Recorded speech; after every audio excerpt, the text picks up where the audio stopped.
Is there water on the moon? You bet there is. About 500 billion litres in the icy craters on the poles, but there's also water spread out all over the surface of the moon, even in the sunny bits, which is odd because it gets quite hot in those sunny bits, over 200 degrees Celsius on a bright, shiny day, which should be enough to evaporate it. But it doesn't, because the water's trapped in these little crystal globules of lunar regolith, which form because things get very hot, we think. Hypothetically, it's possible that hydrogen could be arriving on the moon from solar winds, which are rich in hydrogen, then interacting with the oxygen on the surface of the moon to form these hydroxyls, which is 1H and 1O. You would not want to drink a hydroxyl, by the way. It's the main ingredient in drain cleaner. Not good for humans, not even good for drains. But when those hydroxyls get heated up, like by a meteorite striking them, or a very hot day possibly, they combine. Potentially, they can combine into water, which you could actually drink. Good old H2O, which could form the basis of, lunar civilization. The trick is, in terms of regolith distribution, it's really dry. Like, there's only about one regular old bottle of water per football field size area of the surface. It's like one bottle of water per 3 cubic meters of regolith, but that's not evenly distributed by depth. It's all spread out on the surface. So it's very thin, very dry.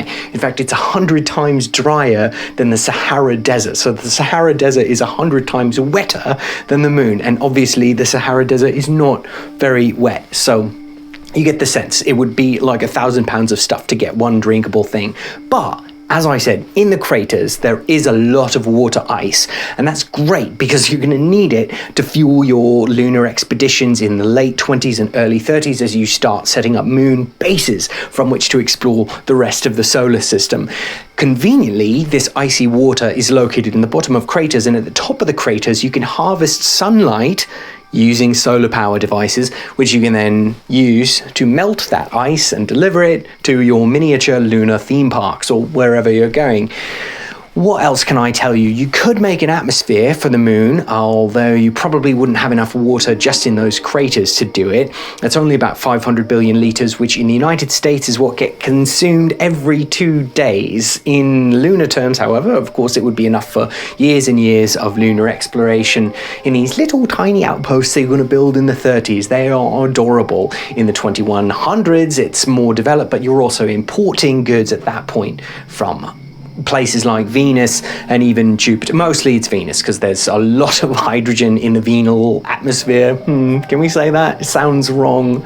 You could make an atmosphere for the moon, but it would dissipate slowly over the course of around 10,000 years because there just is not enough gravity on the moon. Even if you built a really good magnetosphere, which you could do with satellites generating a magnetic field, you would still eventually lose that atmosphere because there's just not enough gravity in the moon to hold on to it. However, if you kept pumping new stuff into it, you could keep it virtually indefinitely. And 10,000 years is quite a long time anyway, so you'd figure something out in the meantime. Should you terraform the moon? Yeah, you should do that. And you will. In the 2100s, we're well underway in the terraforming of the moon.